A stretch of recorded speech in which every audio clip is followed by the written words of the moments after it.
This podcast is an affiliate of BCW Supplies. The next time you need to restock on comic book bags, boards, boxes, and more, be sure to use promo code FSP to save 10% on your order. That's FSP for Flat Squirrel Productions. It helps support the show too. Many of you have already used this code, and I greatly appreciate it. Thank you. This podcast is made possible by the support of our Patreon community. Sign up for a monthly or annual membership at patreon.com/Anthony Desiato and choose from a range of rewards. This week, I want to spotlight our Daily Planet Bullpen tier, available for $1 a month or $10 for the year. Members at this level are the first to know about upcoming coverage and get to submit a comment or question to be read during the episode. Sign up today, and thank you to all patrons. In the 1950s, George Reeves embodied the Man of Steel in Superman's first television adaptation. From its gritty black and white beginnings to the kid-friendly color years, to this day, an entire generation reveres George as their Superman, while for others, the show remains an overlooked chapter in the character's mythology. On this podcast, we bring everyone together as we break down each episode of Adventures of Superman. Welcome to another exciting episode in the Adventures of Superman. I'm your host, Anthony Desiato. Joining me to discuss Season 2, Episode 2, The Big Squeeze, is Voices from Krypton author and returning guest, Ed Gross. Welcome back. Thank you, sir. Incredible feeling of deja vu. Happy to be here. Feels like you never left. You were just here, and we talked about the Season 2 premiere, 5 Minutes to Doom, and now we're back to talk about The Big Squeeze, which aired on September 25th, 1953, written by David Chandler, directed once again by Tommy Carr. Let me give my synopsis, and then we'll break it down as we always do. The Daily Planet's intended recipient of its Citizen of the Year award, Dan Grayson, is a devoted family man, trusted employee of the Metropolis Fur Company, and secretly an ex-convict. When Luke Maynard, a criminal from Grayson's past, threatens to expose him unless he aids in a robbery of the fur company, Grayson turns to Clark for help, but their plan fails. After Maynard makes off with the furs, a disgraced Grayson tries taking matters into his own hands, ultimately requiring a rescue from Superman. Ultimately, on television, Clark bestows Grayson with the award and speaks to Grayson's son and the people of Metropolis about the importance of second chances. So, I'll toss it to you. What were your overall impressions of this episode? I liked the episode not quite as much as I did 5 Minutes to Doom. It was effective, and I think part of the reason I liked the episode as much as I did was Hugh Beaumont as the guest star. He's Ward Cleaver on Leave It to Beaver, but he brings sort of a rootedness, I think, to he really roots this character. You believe this man, and his very understated means of wanting to keep his secret a secret, the fact that he's an ex-con and all. And yet there's moments when he's holding a gun where that was part of his early career, was playing gangsters and things in gangster films. And it was interesting watching him sort of flip from sort of the understated good man to the guy who's pretty comfortable holding that gun, at least for a while. So I liked it, and I think I liked it mostly because of him. That's fair. I think for me, overall, I found this to be a compelling episode. I agree, not to the level of the episode we talked about last week, which I thought was particularly strong, but there's a lot to like about this. I very much enjoyed Beaumont's performance. Now, I will confess, I don't think I've ever seen Leave It to Beaver. Oh my goodness. I mean, it's classic TV, man. I know. Well, here's the thing. So look, I'm born in 87, so obviously that's well before my time, but I'm no stranger to classic television, even aside from the show that we're here talking about. But as I've mentioned many times before, a huge Honeymooners fan, a huge Happy Days fan, and through TV Land and Nick at Night and whatnot as a kid, I saw my fair share of Bewitched and Gilligan's Island and kind of other shows like that. But Leave It to Beaver, for whatever reason, just kind of never really came my way. So in a sense, though, I think maybe that even helps me with this episode, because I have no other preconceived notions of this actor or any other characters that he's played. I really could just buy into him in this, and I thought he was great. Absolutely. And like, having not seen Leave It to Beaver, and I promise not to turn this into a Leave It to Beaver episode, what's interesting is, Hugh was the patriarch of the Cleaver family, right? And whenever the kids would get in trouble, it was never serious trouble. It was a very gentle comedy, but he was always the voice of reason. And again, he rooted it. His approach to his sitting down and talking to his sons rooted it. And I think that's sort of the thing I was getting at before. He brings it here. Absolutely. That's the thing. And especially as a dad, I think what resonated most with me about this episode, we have a number of scenes where Dan's young son learns of Dan's criminal past, and it really changes his view of his father. And he really gives his dad the cold shoulder in numerous instances. And like I said, as a father myself, like that's something that it really hit home. And, you know, you think about what that would feel like to have the person you care about the most and who, you know, looks up to you in that way, to have their image of you shattered like that. It's heartbreaking. And yeah, I think he brought so much to those scenes, and I found those particularly interesting. Yeah, absolutely. Well, I have to question the casting of kids on this show at that stage, because this kid is another one who, you know, like last week's episode, the kid didn't bring a lot of emotion to what was going on. In fact, he looked almost homicidal in certain moments, the way he would just glare at his father, like, I'm going to kill you in your sleep, man. I don't know.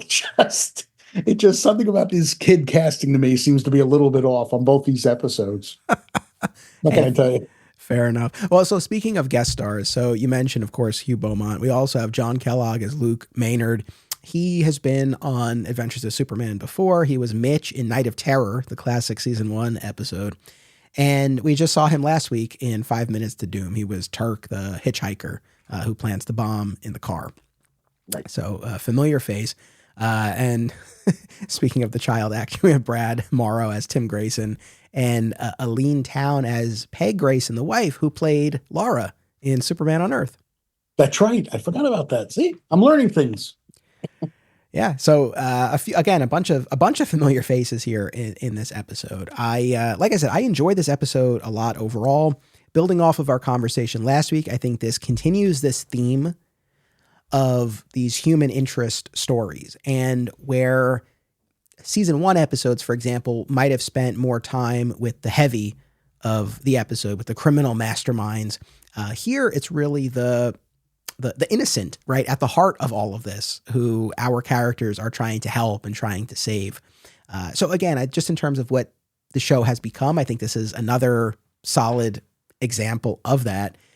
And the other thing too, I mean, we could save this for when we get to the scene, but let me ask you now, because I think this is kind of a good big picture question. Clark very specifically and explicitly helps Grayson avoid going to the police with his dilemma. And I was just kind of curious what your take was on that, if that felt totally in keeping, if you were surprised by that in any respect, or just what opinion you might have had on that. Well, I think at this time with the character, especially in the show, I think the idea of putting the interests or the justice for the individual is probably more prevalent in his mind than worrying about the police or bringing him to the police or doing the right thing that way by going the justice route.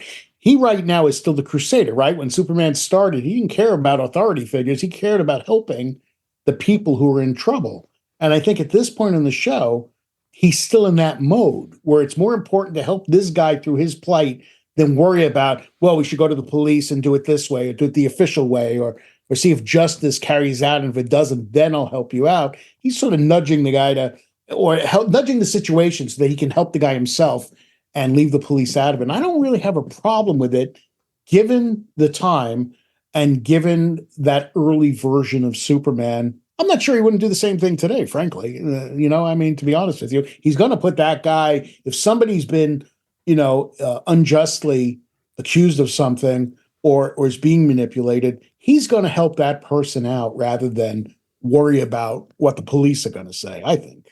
Right. No, I agree. Or you can just argue it's all self-interest on Clark's part because he's the one who selects this guy to be Citizen of the Year, and he doesn't want to have all that blow up in his face. No, I'd like to think he's not that selfish, though, that he's worried about his own thing. But yeah, no, I'm just kidding. No, I agree with what you said. It was just kind of interesting. And then I suppose my last big picture question: this episode has a particularly strong moral message. Feel more so than what we've seen before. I mean, I wouldn't go so far as to say it's like tonight on a very special Adventures of Superman, right? It's not quite in that vein, but at the same time, this whole idea of, hey, this guy committed a crime. He went to prison. He paid his debt to society. He has started a family. He's involved in the community. He has a stable job. He's revered by his coworkers and his employer. He's paid his debt to society. We shouldn't continue to penalize him for the mistake that he made in his past. I feel like in a lot of ways, it's a kind of a forward-thinking message for the show to be espousing in the 50s. And I was kind of pleasantly surprised and impressed by that. I don't know if that felt in keeping to you or if that kind of, felt forward thinking. So I guess I would kind of pose that to you, and then not to, take the show down, but does it get too preachy, especially when Clark goes on TV and has this whole message? Do you think that they struck a fair balance, or that they went a little bit overboard with it? I think where I have an issue with it. I like the idea of Superman representing a PSA, right? Give people a second chance. They paid for their crime. They deserve to have a second chance.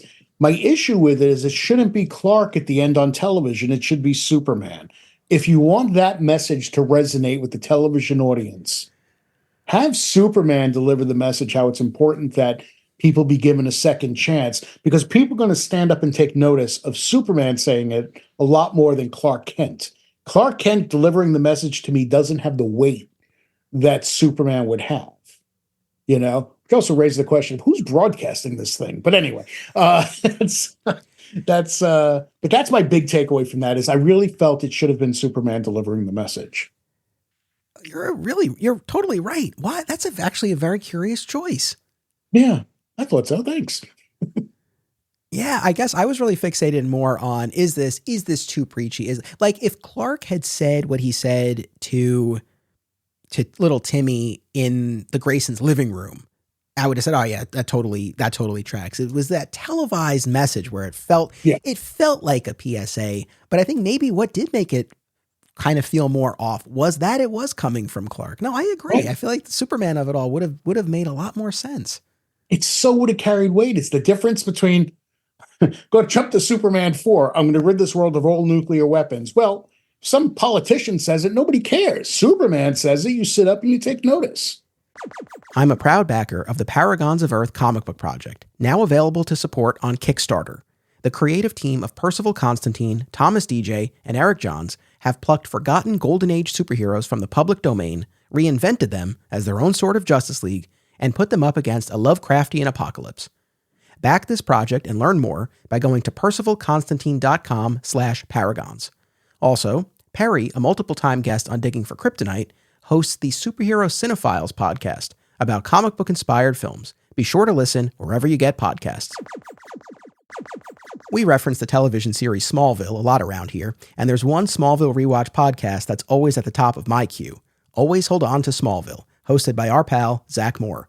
Zach and his guests bring tremendous insight, passion, and humor as they discuss each and every episode of the series that ushered in the renaissance of superhero TV. Listen to Always Hold On to Smallville wherever you get podcasts, and keep an eye out for the other shows under the Always Hold On to banner, including Arrow, DC's Legends of Tomorrow, Superman and Lois, and Star Wars. This episode made possible in part by educator, hobby comic book collector, and pop culture enthusiast Sam Lim. Sam is based in the South Jersey area and is looking to connect with other comics fans as well as retailers. They're also looking for comic shops to explore, so recommendations are welcome. Be sure to follow Sam on Instagram at SZLComics to see their latest comic pickups and shop adventures. All right, let's go scene by scene through the big squeeze. So we open at the Metropolis Fur Company with Clark and the owner of the company, and they're looking at this award, the Citizen of the Year award. Clark has Dan Grayson in mind, and he's speaking with the owner about this employee. And of course, the owner gives his highest recommendation. He's been this loyal worker here.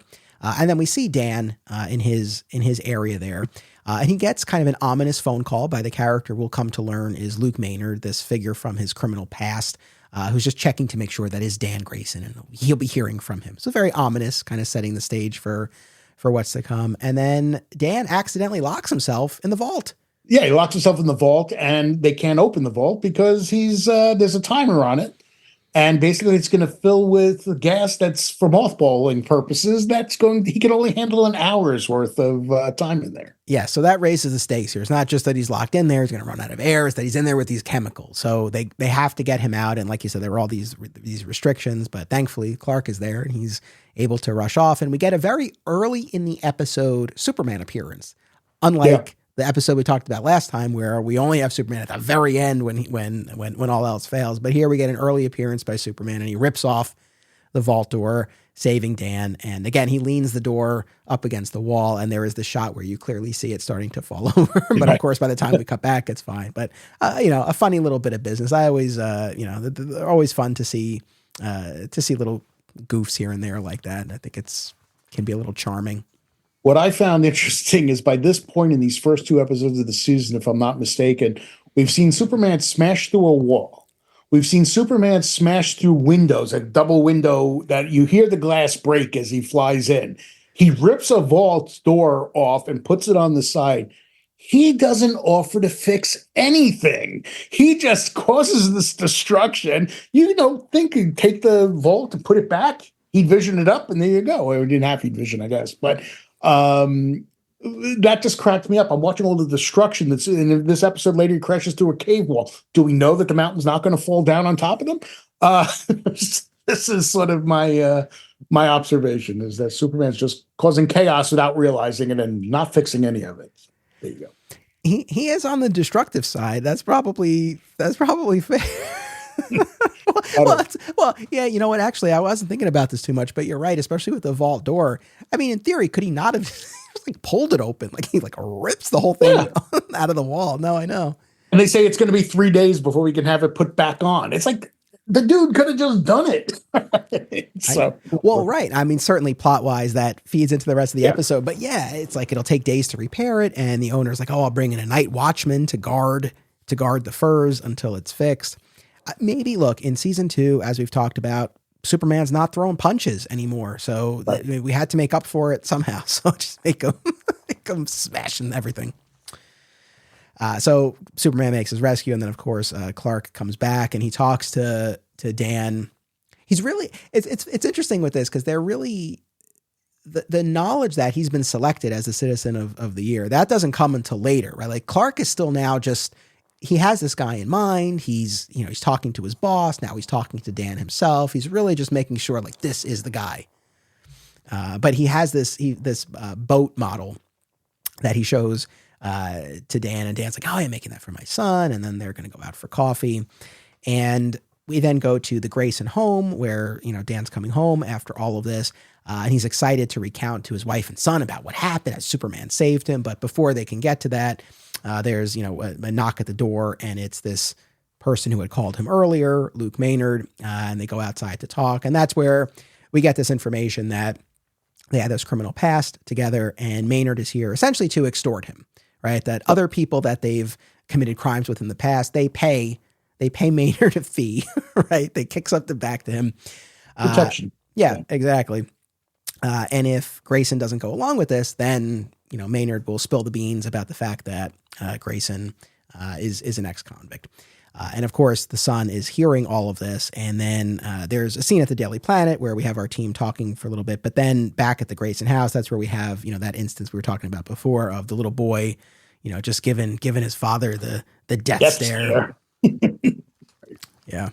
And look, acting aside, again, I think just that father-son dynamic, you feel it, right? And so you definitely get it from Dan's perspective about why the stakes are so high in all of this. That scene that I mentioned at the Daily Planet, where they're talking about kind of who's going to handle which part of the story about Dan. Just the thing that made me laugh was Perry assigning Jimmy the et cetera of the proceedings. That was kind of funny, actually. And then Jimmy's reaction when he gets out in the hall. Wait a minute. Pretty good. Exactly. So we have a bunch of quick scenes here. I'll kind of run through them. Anything that you want to circle back to and talk about more, I'm totally game. So At the fur company, we have another meeting between Luke and Dan, and Luke gets the idea of, hey, you don't have to pay me, but you're going to help me steal these furs, right? So he eyes a bigger payday at that point. And we're then back at the Grayson house Once again, little Timmy giving his dad the cold shoulder, this time over playing a game of checkers. That's when Lois and Clark show up, tell him, hey, you've been selected. You're the guy, Citizen of the Year. It's already in the edition that's on the streets right now. And he's What's that? Yeah, they really jumped the gun on that one, I guess. Don't even tell the guy. Yeah, I mean, his bewilderment is pretty. You can't do that without asking me. Yeah, he's right. But yeah, it was a little weird. Yeah, but he doesn't want any part of this, especially when Lois is like, we'll tell your whole life story, right? Of course, he wants no part of that, so he refuses the award. And then at the Daily Planet, of course, Perry is fuming over all of this. He says something to Clark about how, problem with this is you pick people who want to play hard to get with these gimmicks. But then Clark is told that there's a Mr. Grayson in his office, and he goes in and it's the little boy. And right. I like this scene a lot. When, Clark's initial reaction, he's like, oh, well, you are Mr. Grayson. And Tim, even though he's had his vision of his father shattered here with this revelation about his criminal past, he still wants to protect his father, and he doesn't want Clark to print anything about his dad and the fact that he's been to prison. And I like this scene. Anytime you have George in a scene with a kid, yeah. I feel like it's just magical, and you see a different side of the character, right? It's a softer side, and he's just got, you can trust him. Even though one of the notes I made that I was making fun of this actually was when he says to Tim, he goes, I wouldn't do anything to hurt your daddy, don't you? And Tim goes, yes, I do. And I'm thinking to myself, the real reaction would be, who are you? I mean, why would I even think to trust you? That being said, that's just my more snarky side coming out, I guess, because the truth is there is something about George, and supposedly he loved kids anyway, and that's why kids were so delighted to meet him, is he just projects this warmth and protectiveness. Forget Superman, as Clark Kent. He just lightens up, and he has a real genuine smile with them and stuff. And it plays really beautifully, that scene, I think, like it does most of the scenes with him and kids. So. Absolutely. That one was definitely a standout. And then Clark goes to the fur company to talk to Dan, and Dan gives his whole story about how he got mixed up in all of this and fills Clark in on what's been going on. And Dan really at this point, he's resigned to go to the police. And this is where, as we talked about before, Clark is like, well, kind of pump the brakes on that. We might not need the police if we can get Superman to help. So working outside the law here to try to, preserve the life that this guy has built. Yeah. Which again, is honorable in its own right. I mean, seriously, beyond going to the law. Yeah, exactly. So at the cafe, Luke and Dan, talk about what Luke has planned for stealing these furs, this whole idea of Dan, hiding in the vault, taking out the night watchman, and then Luke is going to come in. But as soon as Luke leaves, Dan calls Clark and gives him the rundown. And, Clark's like, okay, you'll just go home and, we'll go from there. But then later that night when Superman shows up, the watchman has already been taken out and the furs are gone. So their plan to try to keep a lid on all of this, prevent the robbery, and nab Maynard has fallen apart. And I love the expression on George's face as Superman when he gets there and sees the vault empty. There's just this almost bewildered look like, how do they get this over on me? You know what I mean? Like a real genuine bewilderment in his eyes of what's going on here and how this happened. So, I mean, nothing much more than that, but that to me, just something that stuck out about the scene is just something in George's eyes played that, I thought, very well in that moment. Two questions. I mean, do you think there's any part of him that thought he was double-crossed by Dan? Or do you think he maintained his faith in Dan throughout? No, I think he maintained his faith in Dan. I think Clark/Superman, they put their faith in somebody, and until that person really proves it wrong, I think he maintains that. So I'm sure he probably but I think he jumped to the conclusion that Dan had been double-crossed basically, and that this guy had his own agenda, which of course alerts him to the fact that Dan's probably in trouble. So, beyond this. Yeah. And I guess that kind of points to my other question. So do you think Luke just jumped the gun? He just accelerated the time frame in terms of executing this robbery? It feels like he was trying to get what he wanted, but also put Dan under again back in prison, like basically frame him for the job. That's what it struck me of, is like, take care of it, cut all this other stuff out, and the blame is actually going to fall on Dan, especially when you use the logic of, well, he was locked in the thing and maybe he did himself to get the vault broken. I mean, not that anyone would have expected Superman to rip it off. So I do wonder if that was sort of his agenda, is like, I'm going to get what I want, and this sucker's going back to prison, basically, for the crime. Yeah. He got used before, so why not be used again? Seriously, like when he was younger, he got used, which sent him to jail in the first place. Makes sense. Makes sense. We see Dan, a very brief scene of him getting brought in for questioning, right? The detective shows up at his house. And then back at the Daily Planet, Perry, once again, mad about all of this. But what I noted here about this scene was this is where you have Clark, I think for the first time in this episode, really articulate the message of this episode about how, you know, Dan had already paid his debt to society. Like, we have to help him, right? So really, really driving that home. Speaking of home, back at the Grayson house, Dan is explaining to Clark he's been out there trying to, so clearly in short period of time, like, quickly let go from the fur company. Right. He's looking for another job. It looks like he's guilty. He's in the papers. Everything's come to light. He can't find a job anywhere else. And once again, the theme of this episode here, this moral message, he says to Clark, everyone knows I'm a con. And Clark, he's very particular, he goes, ex-con, right? Like, really trying to build up this guy, right? At kind of his lowest moment here, and really reinforcing this message of, hey, you're more than this, you're beyond this, and I'm trying to help you. Absolutely. And there is such a thing as driving home a point too much. But again, looking at the time, the early 50s, to me, that's okay. Like today, if you tried to do that, people would say, I get it, move on. But back then, maybe it was just the different timing allowed you to sort of get away with driving home a point to make sure the audience got it, basically. Plus it reaffirms Clark's faith in him anyway by saying ex-con, emphasizing to him, I'm seeing you in a way that you're not seeing yourself. Right. And look, and not to get on my soapbox or anything, but I mean, like, it is a true issue, and it's a different spin on it here because a different era. The fact that he was able to even keep this a secret and get a job without anyone knowing, it's like, know it, of course. It's like, of course. So it's like here, now these days, right? It's even more of an issue where just to get a job can be this insurmountable hurdle, right? Like, even as a condition of your parole, like, you have to gain employment, but you can't because no one wants to hire someone who's been to prison, and it's a real thing. So like I said, even just in this context here, the fact that the show is tackling that kind of issue, I think was really fascinating. Absolutely. And this is where the son doesn't want to play with the boat. And the other kids in the neighborhood, they don't want to play with him anymore. So again, another instance of this son's growing frustration and disillusionment with his father.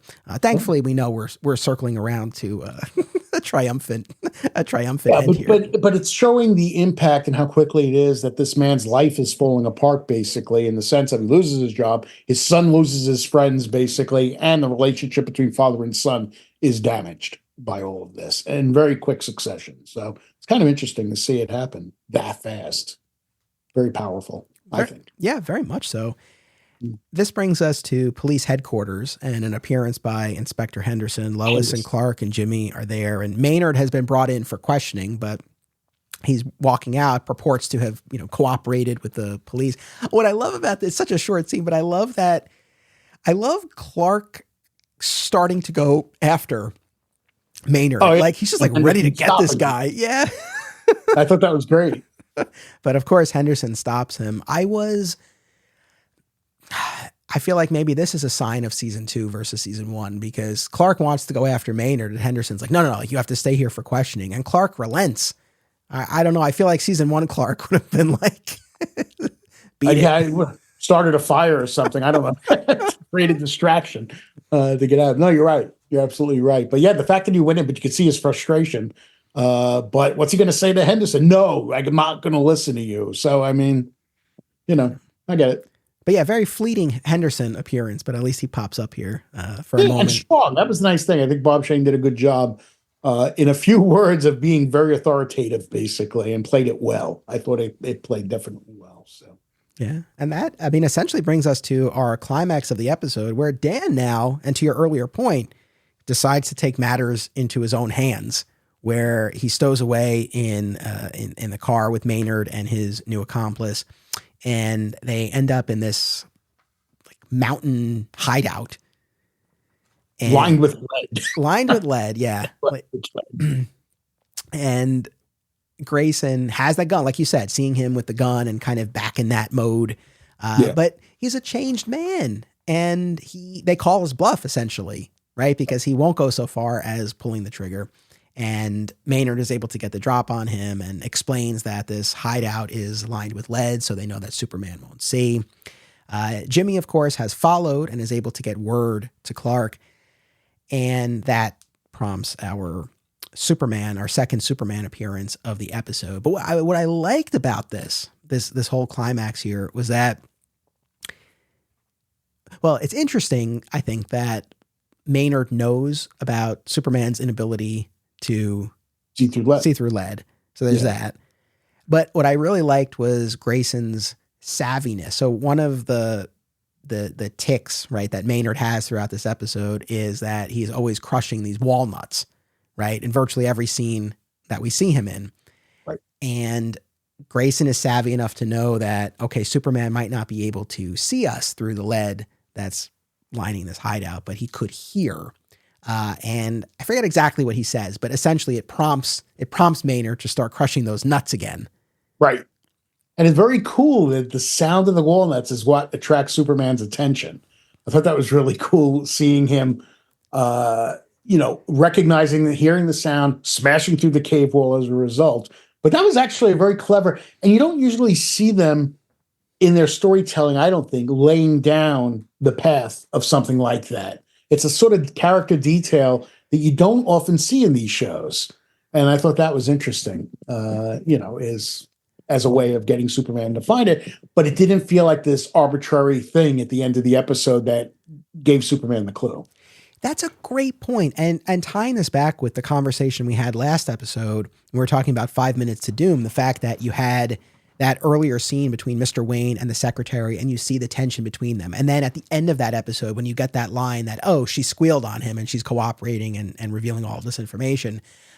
You appreciate the groundwork that they're laying. It'd be easy not to and just kind of tack these things on. But the fact that they're really seeding it throughout, I know I really do enjoy that. And that's what makes, I'm sorry. No, please, you go. No, I was just going to say, but that's, again, what elevates it from just being strictly a kid's show or comic book show into something with a little more reality in it. And then a lot of the later episodes would be, because I guarantee you're not going to get that kind of thing layered in throughout in a lot of the later episodes. So I love that. That's a real different aspect of this. Yes. And so not only do I love that Grayson was clever enough to try to prompt this, knowing that Superman would use his hearing, but then when Superman busts through, Dan gets in on the action too. Yeah. In terms of apprehending the bad guy. So I like that he was as active a participant as he was in the proceedings. I just thought it was a nice touch. I also think he could have shot the guy in the leg and not killed him, and that would have been okay too. But that's besides the point. Before Superman got there. But it is 1951 or 53, whatever it was. But yeah. No, I don't disagree. I mean, I feel like probably that was a product of, well, we need to get to the climax with Superman here. We can't have the episode end. We also are toning down the violence here. Even if we're not talking death, it's still a gunshot. But also, I'll give the show the benefit of the doubt, and I'll say that this guy had changed so much that even the notion of inflicting that relatively minor, compared to outright killing the guy, level of violence was something that he wasn't prepared to do, that he had really turned over this new leaf. So I'll go with that. But you know what? He didn't have a new leaf to turn over. This is the thing to keep in mind. Back when he was 18 years old, he thought he was doing something else. He wasn't a gangster. He wasn't somebody trying to hurt somebody. He got manipulated into a situation. So there wasn't a new leaf in a sense for him to become. He was a good man all along who got manipulated and is now being manipulated again. No, you're right. That's a fair point. Because going back to that scene where he explains what happened in his past to Clark, that is the thing. He really just kind of got roped into this situation. Do you think they should have given him that quote unquote out? Or do you think it should have been like, no, like I knew what I was doing. I made the mistake. Do you think that would have reinforced or driven home the ultimate message of the episode more? Does it undermine its own message a little bit if it's just that, he wasn't even ultimately responsible, like he was manipulated in that way. Yeah, but it doesn't matter in a sense. He was found guilty and went to jail. And he spent, was it 3 years in jail or something? Yeah. I forget how many years it was in jail. And then he had to come out. So no matter what the circumstances were of him going in, he's an ex-con coming out. So that situation of needing a second chance applies to him just as much as it would for somebody who did a more serious crime. Yeah, no, fair enough. And that then takes us to that television appearance that we've been talking about, where Clark gives Dan the award and then has this whole message to Tim, but to the people at large about the importance of second chances. And I agree with you. I think that having Superman deliver the message in the context of this episode and just the series as a whole, I don't know. Like, I do feel like that would have made more sense. I also think like, why would Clark, but not that this Clark is, really seems all that concerned about keeping a low profile. Yeah, but why would you want to go on TV and everyone looking at you? Right. Exactly. Yeah, I know. But yeah, that to me was like a sort of a weakness of the episode because it didn't feel real to me. It felt like a missed opportunity. And again, like I said earlier, if you're going to pay attention to somebody giving that message, you're going to pay a lot more attention to Superman than Clark Kent. Aw Yeah Comics celebrates and promotes everything that is wonderful about comics, toys, artwork, and the joy they bring to people. Visit them in person at one of their 3 locations: Harrison, New York, aka my local comic shop, Skokie, Illinois, or Muncie, Indiana. If you have kids and have been looking for a family-friendly store, look no further. Join Aw Yeah for exciting events, including creator signings, how-tos, and more. Visit awyeahcomics.com and follow Aw Yeah on social media for more. Their name says exactly how they feel about it. Say it with me now. Aw yeah. Fat Moose Comics is New Jersey's best and oldest comic book store. Established in 1982 and under new ownership since 2020, Moose sells a wide selection of comics from every publisher and time period, along with action figures, graphic novels, posters, statues, and more. If you're looking for something and they don't have it, they can probably get it for you. They know a guy. Visit Fat Moose in Whippany the next time you're in the Garden State, and be sure to reach out via the Fat Moose Comics Facebook page. Filmmakers and movie fans alike should be sure to attend these film festivals: Brightside Tavern in Jersey City, Hang On to Your Shorts in Asbury Park, Point Lookout on Long Island, and Round Reel in Bloomfield, New Jersey. Take it from an alum of 2 of them. Submission information for filmmakers, as well as details about the festivals, can be found at filmfreeway.com. Follow the festivals on social media for news about events, discounts, tickets, and more. Also, listen to the Hang On to Your Shorts and Cullen on Film podcasts, available via a shared universe network. So, as you know, we rate the episodes on a scale of 1 to 5 fedoras. So how many would you give The Big Squeeze? Here's my problem. My problem is I would like to give it the same as I did 5 Seconds to Doom, but that was a really strong one, and I gave that a 4. So I almost feel like I have to give this one a 3 or 3.5, because what are we measuring these things against? You get to a Panic in the Sky, that's a 5 for me. 5 Seconds to Doom is a 4, so I guess I have to do 3.5, somewhere in there of this one. That's fair. I think I think for this, I feel like last season I might have been a little too stringent in my awarding of fedoras, because if we're holding up something like Panic in the Sky as a 5, then there are very few other ones that I could give a 5 to. So I don't want to be so ardent in that. I did give last week's episode a 5.